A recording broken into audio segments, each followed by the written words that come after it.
Good folks, and welcome. This is Inside the Leader's Mind, where what's in the way becomes the way. My name is David Susan. I want to welcome our guest today, Lynn Daniel. He started his business as a sole practitioner in 1989.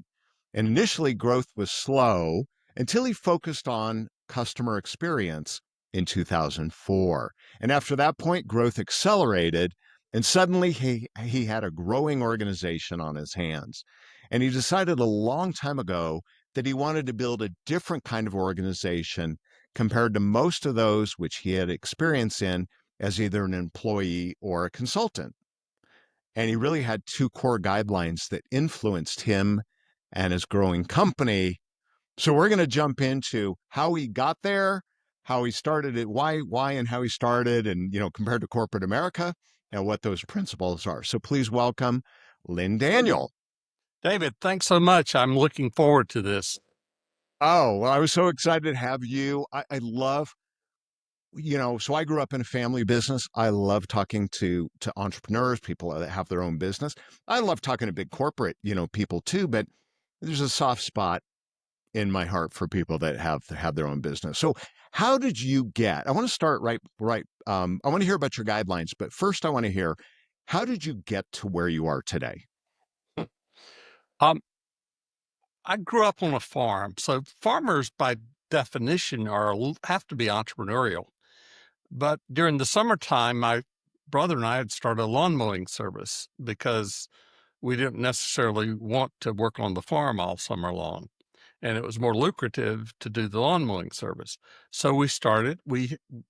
I really paid for a lot of my graduate school education from the money from the lawn mowing service. So it sort of whetted an appetite in me for that, starting something, seeing it grow, seeing it successful, working with people, even though, you're mowing lawns on hot summer days in eastern North Carolina, it wasn't necessarily a lot of fun some days.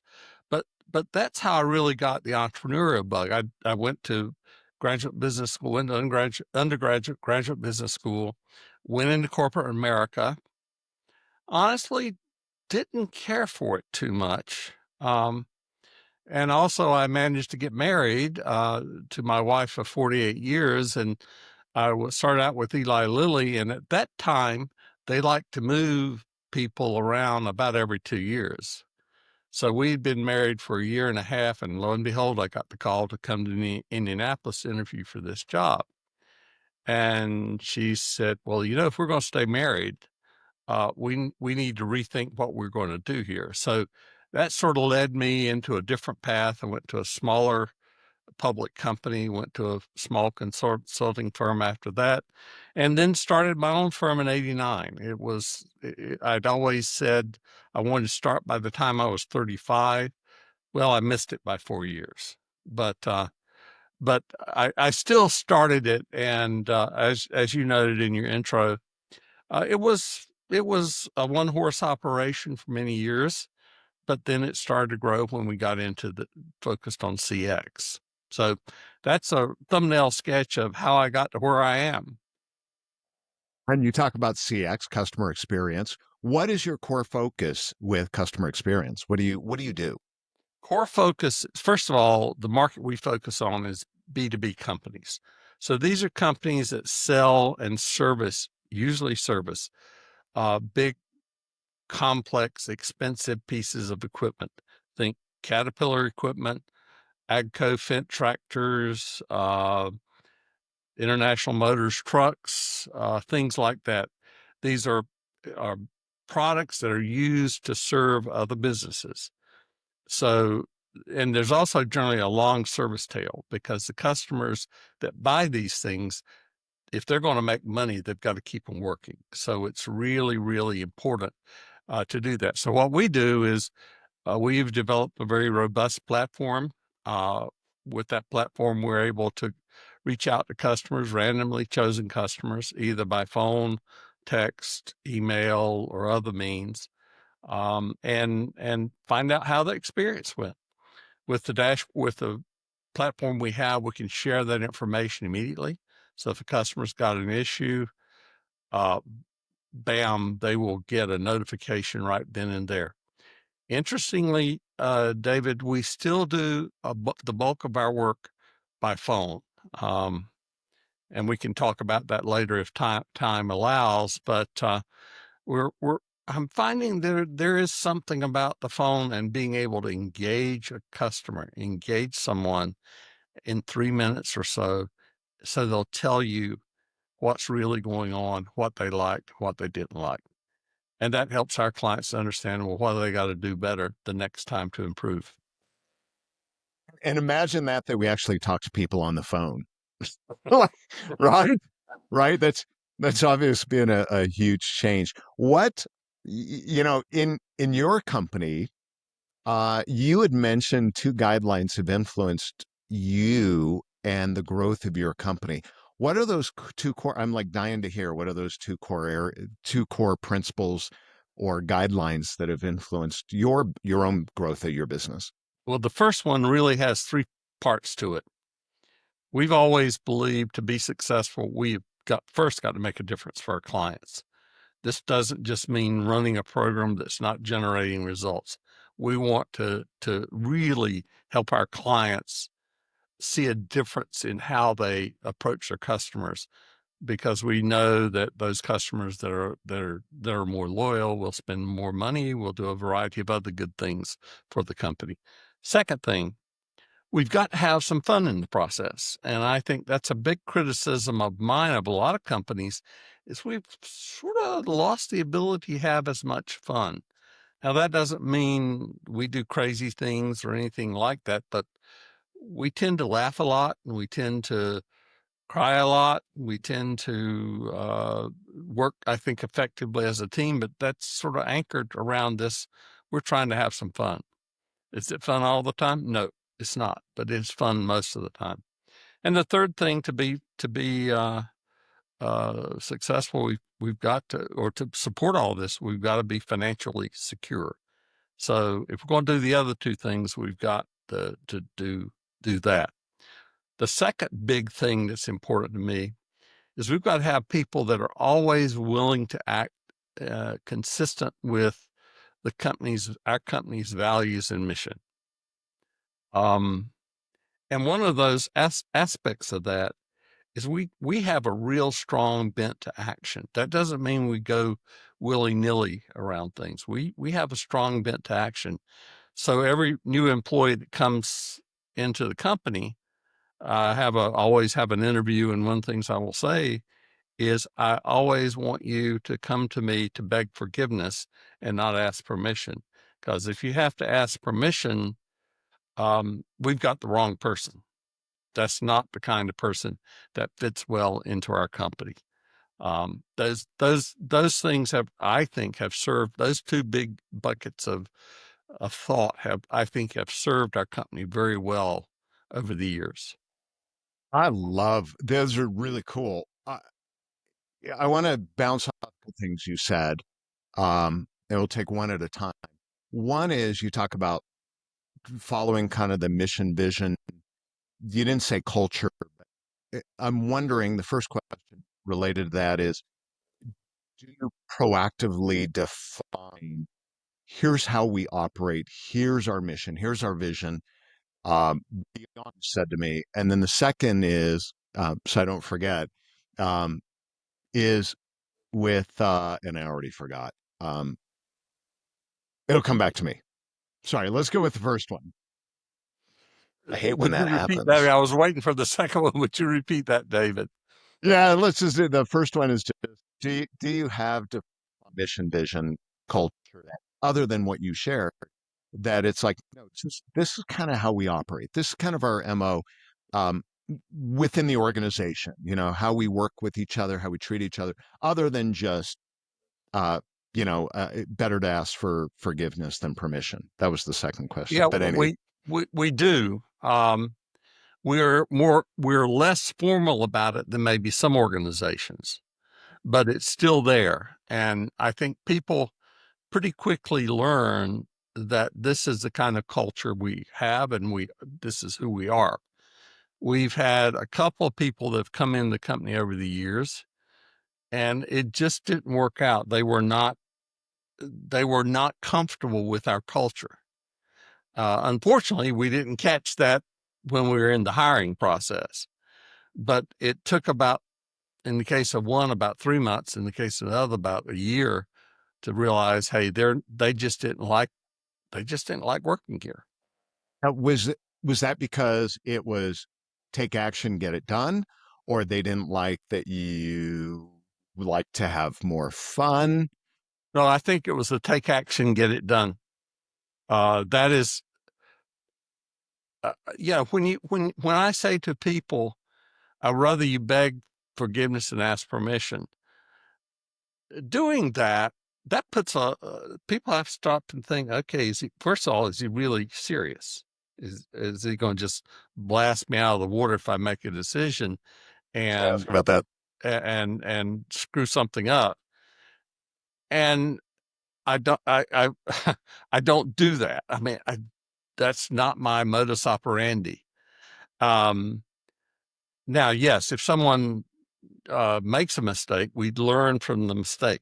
Okay, we try to learn from that mistake, but it's getting people to realize that you've got to take action, and I think the take action is goes back to that first bullet I mentioned, which is this is one of the ways we make a real difference for our clients. We don't just sit around and wait for things to happen. We try to take action and figure out what do we need to do to change things. Right. Right. And we've had some instances with our clients where, um, uh, you're not performing. You've got some areas in your company that are not performing. Now, we've got all this dashboard with all this information that we can drill down and see what's going on. And it would be just as easy to sort of sit there and wait for the client to contact us eventually, or maybe never, and say, wait, hey, we've got some issues here. But rather we try to be proactive. We try to say to that client, hey, you've got a problem in this location, or you're doing great in this location, because that's part of what making a difference for the client is, trying to help them understand what they need to do to reshape their organization so that things are different and better for the customers. Yeah. I love that. You know that and you actually answered the question that I was going to ask, the one I'd forgotten about, because I was going to ask, that I love this whole idea of, and I'm just like with you, with my employees, I would rather they take action and ask forgiveness than permission. Right, get it done, give them the autonomy and the authority. It's crazy. My wife and I went somewhere and there was a problem, and it's like it took 5 levels of approval for, like, I think it was a $20 credit on a food bill. And I'm like, this is ridiculous. Like, you've got to give people the authority to take, because from a customer service, it was a horrible experience. So the you answered the question because you said they don't do it because I think they're afraid they're going to get zinged or zapped, right? And you said, but that's not you. That's not your MO. My question, maybe to expand on that first came to mind is, do you think that's the reason in other organizations or any organization that we say we want people to take action, but they don't? Do you think it's because the leadership, they're talking out of both sides of their mouth? What do you think it is? Why they don't? Why they don't just take action? Are they afraid of getting zinged, or are they just indecisive and they don't know what to do? I, I What's your think I think from my view, sort of my experience in earlier in my career, I think a lot of leaders are unwilling to trust their gut and to trust their people to do things. And this this notion of being a manager, let me take the word manager out of being a leader, is you've got to have your finger on everything that's going on. One of the most difficult transitions for me when we started this approach on CX, we probably had maybe 5 employees. Okay. And I was chief cook and bottle washer, including took out the trash every night at the office. But as we grew, I learned that I was going to die young if I tried to keep my finger on everything. And that taught me that it taught me 2 things. One, I needed to bring in the right kind of people that I would feel comfortable in making those decisions, that they would make good decisions. And then I also needed to just let them go make those decisions, because if I tried to second guess, to wonder why they were doing this, then that sent the message, well, you really don't trust me at all anyway. And I can think about several conversations I had with this one person who's worked with us for 16 years. And she was really, really great person. And I learned from her early on, Lynn, leave me alone. I will take care of this. You don't have to worry. And that's a lesson I learned as the business was growing. Because, being a solo entrepreneur or someone with 5 employees or more, you're sort of directly involved in about everything, from Everything. Yeah. choosing Yeah. what you're going to get for lunch to you name it. And I had to quit that. I just had to stop it. But I think one of the best things, though, that I heard there is this individual you hired obviously had enough confidence in their ability to come to you and say, I got it. Leave me alone, in whatever language they use. Because I think, in my experience, I mean, I can probably count on on one hand, the number of employees I've had that have that level of confidence to come to me and just say, I got it. Yeah, they're good at their job, but are they confident enough to come to me and say, I got it? And I love that when they do. But that's an individual that is confident in their skill, but they also have a level of fearlessness to be able to come to you or myself, whatever, and say that. Do you agree? Thoughts on that? Oh, I totally agree. In this particular case, um, was very, very technical. Has to have the best mind for analyzing a process that we're going to make into software and thinking through what are all the ramifications. So she knew that's not my cup of tea. That's not me. And she knew that. And so she was confident enough to say, Lynn, just back off. She said it nicely, not quite that brusque, but she basically said, just back off and let me do it. And That though. that's something I think managers have to learn if you're going to be good leaders. And to not argue with it, and to trust and faith. I look at, as you were talking, uh, you look at some of these big major corporations, right? The Googles, the Facebooks, the Eli Lillys of the world. None of them would be where they are if those founders had held on. There's no way they could have grown. And I think it's a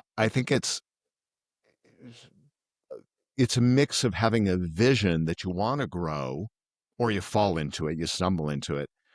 But I think it's the other part is just what you said, and I think it's brilliant, is you have to learn to let go and trust. Yes. Yeah, And for me early on, that was a hard thing to learn, but I I had can to learn it. imagine. Had What to do learn. you th- what do you think as you look at your own leadership ability? What do you think your greatest strength is in leadership?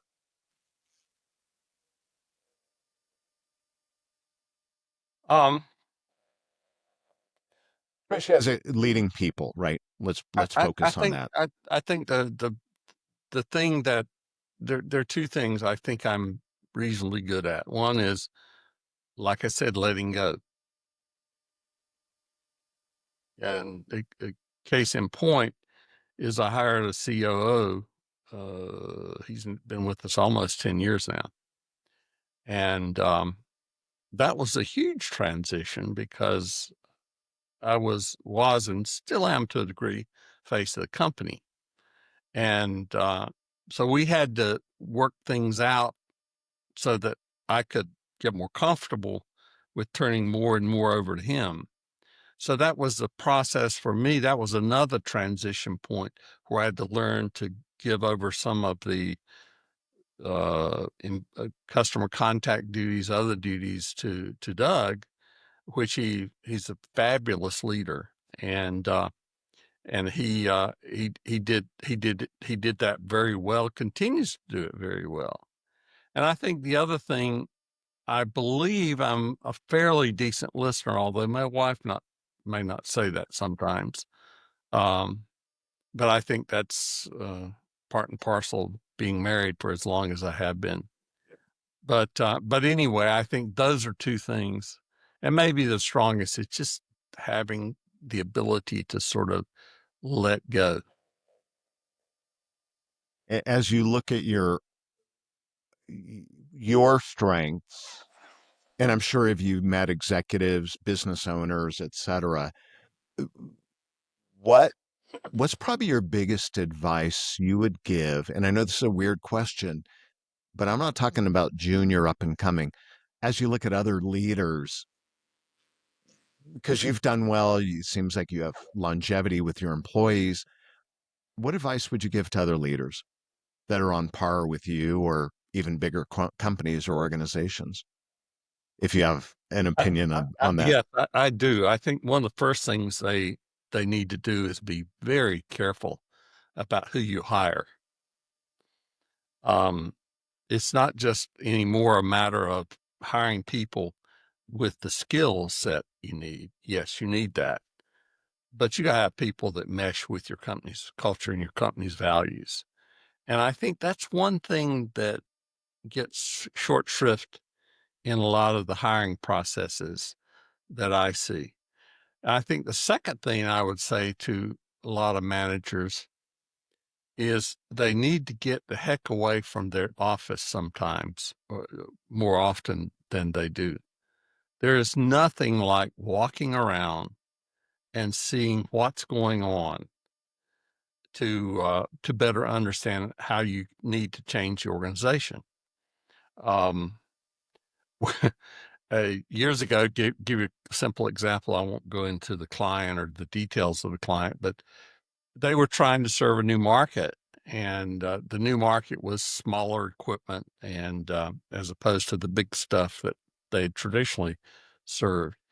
And they were trying to figure out, we're not getting a lot of service revenue out of these smaller pieces of equipment. Now, part of it, that was the inherent issue because the smaller stuff, a lot of self repair can be done.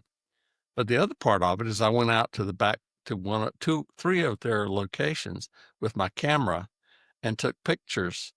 And I said, this is what your smaller customers, the customers buying the smaller equipment, see when they come into your back gate. Now, you got to keep in mind that customer was probably on a 2-ton truck with a trailer and maybe a piece of equipment.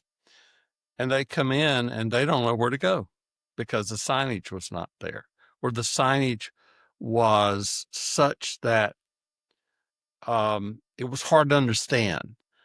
So people say, well, why does that matter? Well, the traditional customer that they served, they had people driving big lowboys and they all knew where to go.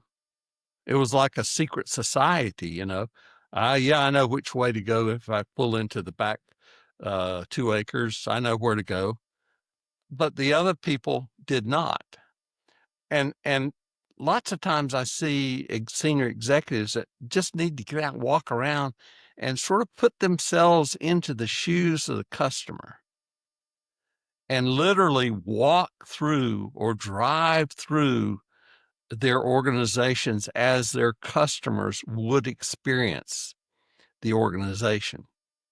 It's a little bit, it's not quite mystery shopping, but it's a little bit like that because, and it's not that what is that undercover boss or something, Undercover boss, yeah.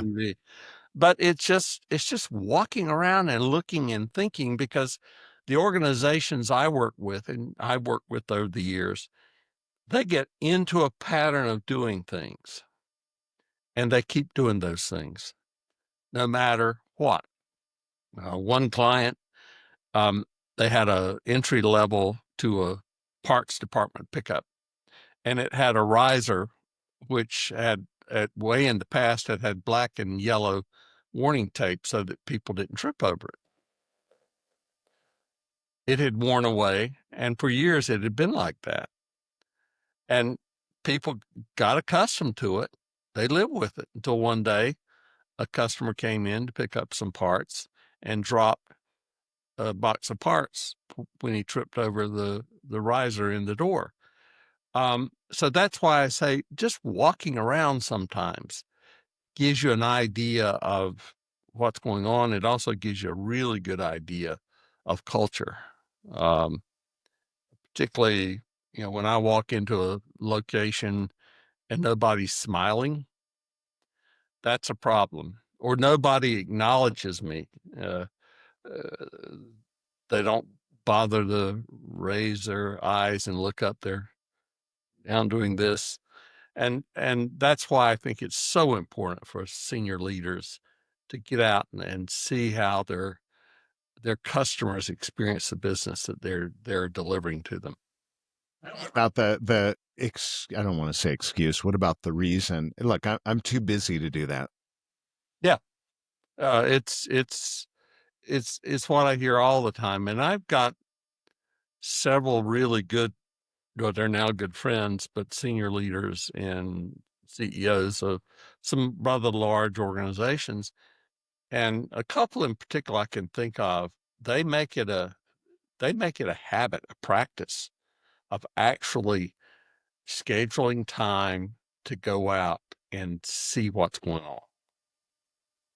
It's They put it on their calendar and they're out of the office and everybody knows it. I think the bigger key, not the bigger key, but a key to that is what is the what are we trying to achieve, right? What's our longer term objective? And is it better, more clients, better customer experience, better employee experience, like whatever it is. And if we look at the bigger picture and we say, where does that rank in that process? And we realize, and I think people they diminish what the impact is and they don't see what you're talking about. And they go, well, that's not a big deal. It is a huge deal because that's how you get repeat clientele. That's how you get a good word of mouth today with social media. And I think I'm curious. I'd rather turn this as a question, not just a statement. If that's kind of your perspective on this, that it is a big deal and it does make an impact on the organization. It is a big deal. It makes a huge impact on the organization. Um, I'm I'm still go back to that example of that customer tripping over that thing. Now that could have resulted in a lawsuit. Huge, Okay, yeah. could have resulted in a lawsuit. But one of the things they started a process improvement effort, really disciplined. So even little things, seemingly little things like that tape, that safety tape on that riser, or painting something in the yard that was really rusty and dirty looking. What it does, David, it sends a message to employees that even these seemingly little things matter to the organization, and therefore they probably matter to the customer. Because let's face it, if you you have someone to come fix your pump or whatever in your house or pool or whatever you may have, and they drive up on a beaten up old truck, that says something to you when you see it. And that's the same thing with the clients that I'm working with. It's how those customers see your physical presence, how they see people interact with them. Do they smile? Do they seem to care? Do I trust them to act in my best interest, which is a huge question? Or are they just trying to siphon all the bucks out of my pocketbook that they can. Right. But do they really care about what I need to get done for my customers? And when you can get that culture established in an organization, it's amazing what I see happening. We've got several that have really done a fabulous job at getting that kind of culture established. And so that, you see them not only not only do they have high CX scores, but by the way, their financial performance is very good. And Same. ultimately, that's what people are looking for, right? That's what people are That looking. one impacts the other, and that there's a direct correlation, right? Quality of service, and revenue, absolutely. And and I want to touch just briefly on the kind of management by walking around. The other thing that does, I believe, is it sends a message. Talk about culture. It sends a message to your own employees that, hey, I care, Yes. and we want to do the right thing, not only for the client but really for you. We're noticing and we want to make it better, etc. And I think that's key. Yes, I Yeah. totally agree. Because just when the boss, CEO, whoever it may be, walks around and starts talking to people, employees, it's amazing one what they learn and what the grapevine chatter that happens among the organization. Um, and I can think of another instance where we got a new CEO in. The other one um, was less engaged than I would like to have seen. This new one though came in, and he was one of those who believed he needed to schedule time to get out, and he did it. And when he first started doing it, it was a little bit of a shocker to people. But after a while, they realized, well, he's serious about this. He's asking good questions. He's listening. He's approachable. We can talk to him, have coffee with him. And so that's the kind of thing that I think a lot more leaders need to do. Yeah. I love that. I love that. Um, we have time for a couple quick questions here. Sure. One is, I want you to think about I'm just curious, your own leadership, not someone else, not what other people should do, but as you look at your own, I'm a big believer in Kaizen and Deming and, continual improvement and looking at in the mirror as a leader and saying, where do I know I need to get better? And even at this stage, you've been doing this a number of years. What's an area you look at personally and say, look, as a leader, I know need to get better at this. Hmm. I think one of the things I've got to learn to do better is just understanding more how we market ourselves this day and age, because it's very different from years ago when I first got started. We have digital, all kinds of digital means. We got social media, we've got all kinds of things that are out there. And I think for me, trying to understand the people that are out there that might be interested, what do I need to change about me that would help me be more effective in learning that process? That's really one thing that's been a real source of frustration for me, because there aren't any easy, you know, what should media for dummies or something like that, that's worth a darn. And in fact, I'm working on a book right now, and I'm talking about how this whole marketing thing has changed since the '80s when I got out of business school, and it's changed dramatically in how we do things. Yeah, it is a challenge to figure it out because it moves fast. That's where almost you get to the point where you just hire people that already know it, and not you don't need to be the expert. Say, and that's the first thought. I think that's probably what I do now, is just hire somebody and say, "Tell me what I need to do." Right, right, yeah. I want to close with one last question here, and that question is this: What is a question you wish people would ask you, but they don't? But you would love to be able to tell them about something.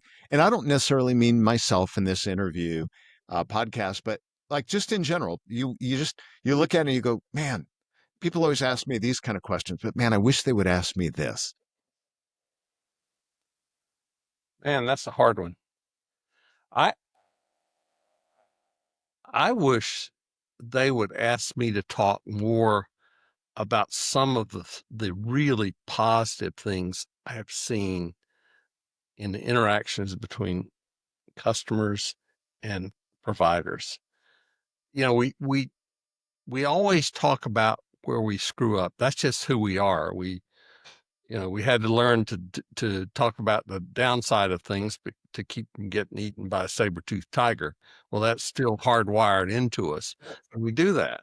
But we never talk about, and people don't ask me about, Lynn, can you give me some examples of a really fine situation? One of our clients, and I can talk about this with no problem, is a company called AGCO. They make Fendt tractors and Gleaner combines, a bunch of other things. Fendt introduced a tractor from Germany several years ago, and it was a really advanced tractor. We talked to this farmer who said that he had bought 3 already, and he thought he was responsible for selling another 6 in the county. The guy was proudful, I mean, really proud of this tractor. In fact, so much so that he parked them out front of his house to let the neighbors know that he had fence on his farm. And why? Because he felt like, one, he felt it was a fantastic product. Okay, that's one thing. But people who have a good experience either with the product or the service, they almost co-brand themselves with that product or service when they go tell somebody else. And that's what he was doing. And he was proud of it. He went on for 10 minutes in this phone interview. We pulled it down. We record all our phone calls, and we pulled it down and listened to it. And I couldn't believe it. He's like a raving fan. An absolutely raving fan. And let me tell you, That's the best. That's the best. and farmers are not normally raving fans about much of anything. Yeah, those stories are, and then digging in, which we don't have time to do here, but digging into the why behind that. I'm actually thinking about doing another podcast where I'm able to kind of follow up and dig in on some of these stories because I love customer experience. I speak on that too, and it's God. There's so much there, and I think so many people we overcomplicate. Yes. And we don't copy what's working. That's the amazing thing is you look at these stories and you learn about it and all someone has to do, I mean, it's simple but not easy, but it's like, hey, this is what they do, let's copy what they do. And it's not only about rock solid product because sometimes it's not the best products. No. It's the best organization, the best people, the best culture. No. So, yeah. I want to wrap here before we say goodbye. If people want to learn more about you, they want to learn about your company, they want to get in touch with you or the book at some point when that's done, what is the best way for people to get in touch with you, reach you, Sure. etc.?